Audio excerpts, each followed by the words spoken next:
Hubungan keluarga Vanessa Angel dengan keluarga Bibi Andriansyah belakangan memanas. Hal itu dipicu oleh hak asuh anak sematawayang Vanessa Angel dan Bibi Andriansyah, yakni Gala Sky Ardiansyah.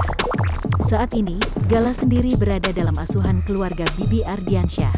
Dodi Sudrajat selaku ayah Vanessa Angel pun berniat untuk mengambil alih hak asuh atas Gala. Mertua Bibi Ardiansyah itu rupanya sangat yakin akan mendapatkan hak asuh sang cucu.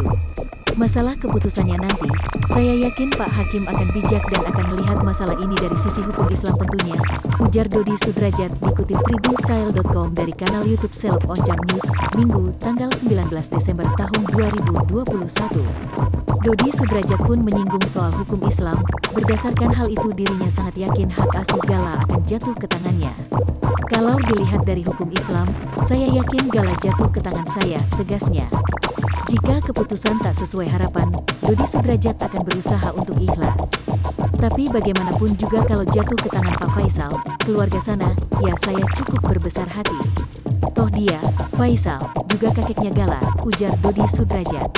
Yang terpenting, dirinya sudah memperjuangkan untuk memiliki hak asuh Gala. Dodi Sudrajat hanya bisa pasrah pada keputusan pengadilan. Yang penting saya sudah mengajukan permohonan. Penting saya sudah memperjuangkan Gala, hasilnya akan saya serahkan pada Pak Hakim, pungkasnya.